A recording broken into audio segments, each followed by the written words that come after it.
Hello my dear students, welcome back to one more class. आज की इस class में हम स्टडी करने वाले हैं मेथड्स ऑफ प्रिपरेशन। और वो मेथड्स ऑफ प्रिपरेशन जो है वो है अमाइंस का। स्टूडेंट्स, मैंने आपको बताया था कि ये जो लेक्चर जो है ये लेक्चर 2 है। इस कंप्लीट चैप्टर को मैं 5 लेक्चर्स में कंप्लीट करने वाली हूँ। तो इसका देखते हैं आज का सेकेंड पार्ट।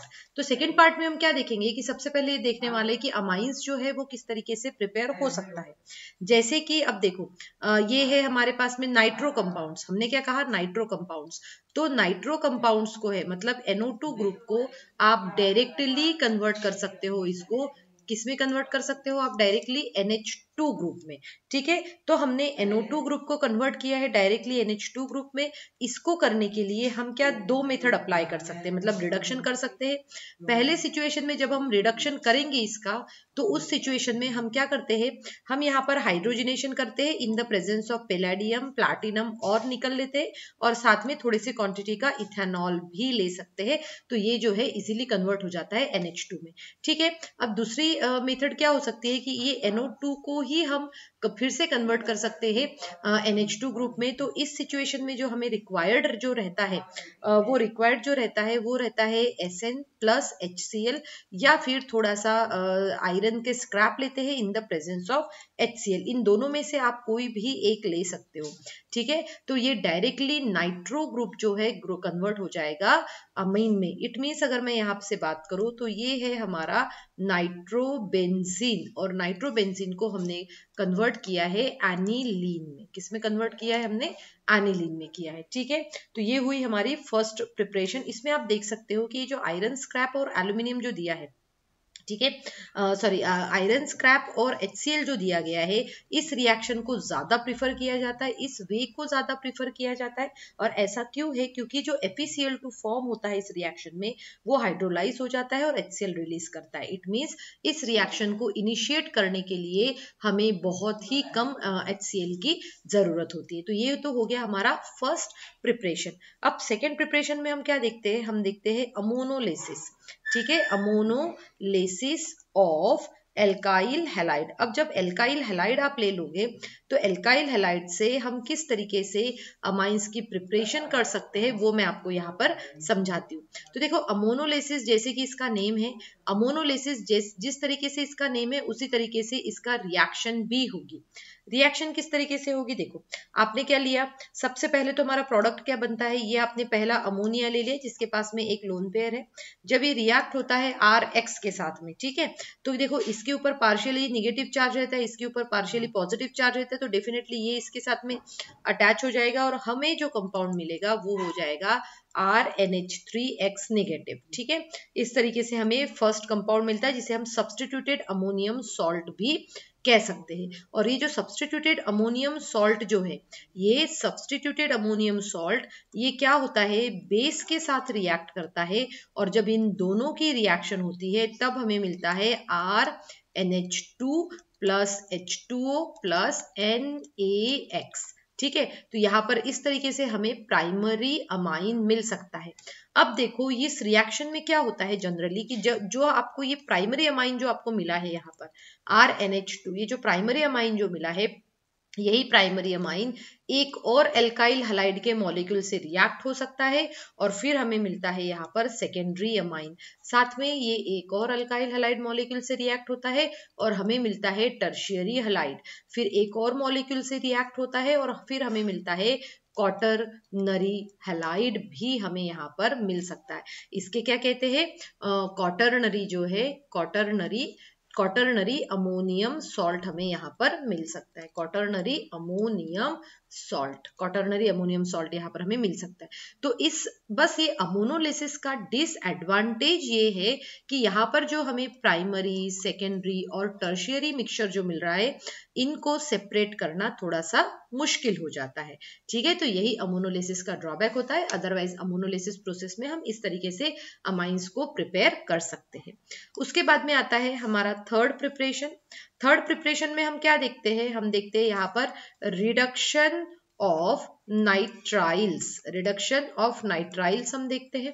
तो जब आप नाइट्राइल्स का रिडक्शन देख रहे हो, तो यहाँ पर ध्यान से देखो, ये नाइट्राइल्स के रिडक्शन में क्या होता है, नाइट्राइल्स है, नाइट्राइल्स मतलब RCN की बात कर रहे हैं हम, किसकी बात कर रहे हैं, RCN की। अब ये CN ग्रुप को हमें कन्वर्ट करना है NH2 ग्रुप में, ठीक है। यहाँ पर एक ऑलरेडी कार्बन है, तो यहाँ पर जो ये कैसे होगा, RCH2NH2 हो जाएगा, क्या हो जाएगा ये, RCH2NH2। तो ये नाइट्राइल्स का जब आप रिडक्शन कर रहे हो किसके प्रेजेंस में, या तो आप यहाँ पर लिथियम एल्यूमिनियम हाइड्राइड भी ले सकते हैं, या फिर आप कैटालिटिक हाइड्रोजनेशन भी कर सकते हैं, मतलब H2 और निकल के साथ में, ठीक है। या फिर आप इसमें जो है, इस रिएक्शन में क्या होता है, एक अमाइन की सीरीज बन जाती है, और जो भी अमाइन आपने बिगनिंग में लिया है, जो भी आपने अमाइन बिगनिंग में लिया है, उससे मोर देन जो रहता है, कंटेनिंग मोर 1 कार्बन एटम मोर। जैसे कि यहाँ पर आप देख सकते हो, यहाँ पर हम या तो सोडियम अमालगम भी ले सकते हैं, या फिर हम कहेंगे अल्कोहलिक सोडियम अमालगम में भी ये रिएक्शन हो सकती है। तो ये 3 रिएजेंट्स आप यूज कर सकते हो नाइट्राइल्स को NH2 ग्रुप में कन्वर्ट करने के लिए।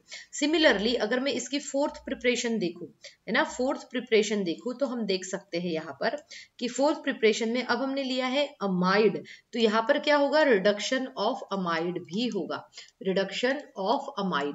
तो रिडक्शन ऑफ अमाइड में हम क्या करते हैं, RCONH2 क्या होता है, अमाइड होता है। अब इस अमाइड को मैं कन्वर्ट कर रही हूँ RCH2NH2 में, ठीक।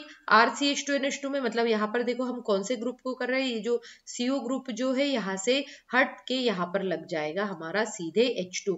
तो इसके लिए जो आप रिएजेंट्स यूज करोगे, है ना, इसके लिए जो आप रिएजेंट यूज करोगे वो होगा LiAl और H4 और साथ में H2O, हाइड्रोलाइज्ड हो जाएगा ये, ठीक है। तो इस तरीके से रिएक्शन हो सकती है।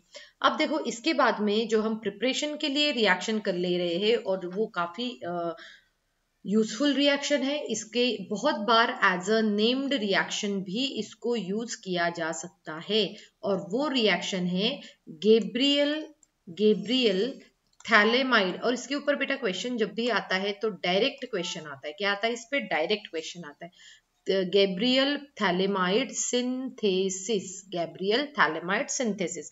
अब इसमें क्या होता है, जैसे कि इसका नेम है थैलीमाइड, तो यहाँ पर भी जो कंपाउंड रहेगा वो भी क्या रहेगा, थैलीमाइड। अब थैलीमाइड कंपाउंड क्या होता है कि जिसमें अमाइड की लिंकेज होती है ना, थैलीमाइड में अमाइड की लिंकेज होती है।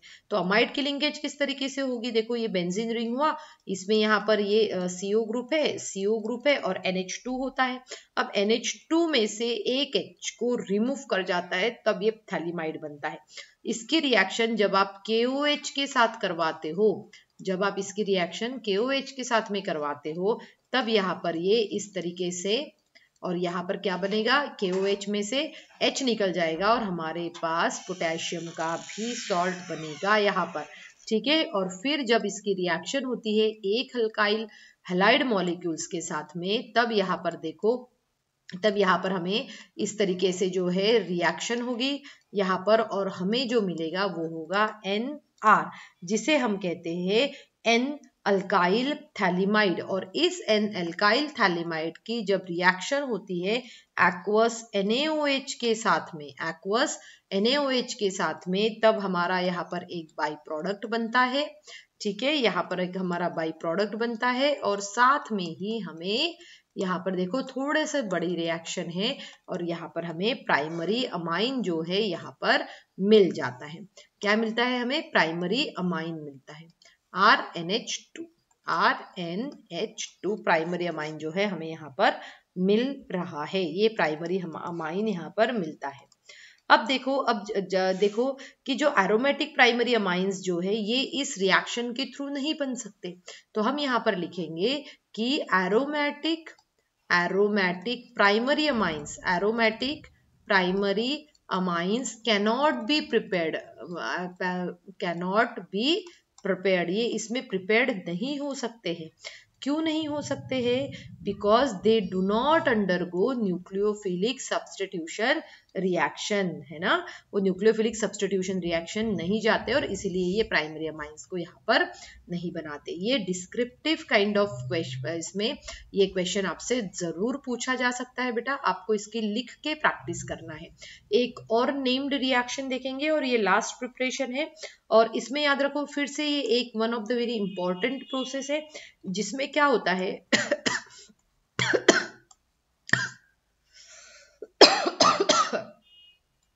सॉरी, तो इसमें क्या होता है देखो, जनरली इस प्रोसेस में हाफमैन ब्रोमामाइड डिग्रेडेशन, जैसे देखो इसका नेम ही इतना बड़ा सा नेम है और इस बड़े से नेम के अकॉर्डिंगली ही इसकी रिएक्शन भी की गई है।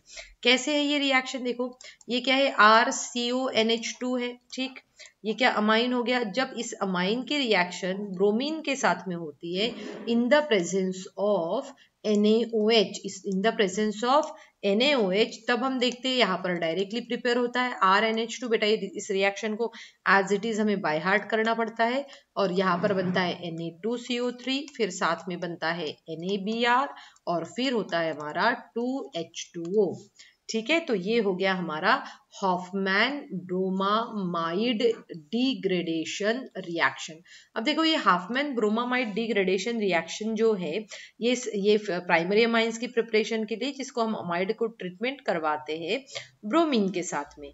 ठीक है, अब अगर आप ध्यान से देखोगे यहाँ पर, तो ये पूरा अमाइड ग्रुप की जगह पे कोई भी एल्काइल और अराइल ग्रुप जो है यहाँ पर बन जाता है, इसलिए इसको डिग्रेडेशन रिएक्शन भी कहते हैं। और इस तरीके से जो अमाइन जो बनता है, ये जो प्रोडक्ट में जो अमाइन बन रहा है, that product amine is having 1 carbon atom less.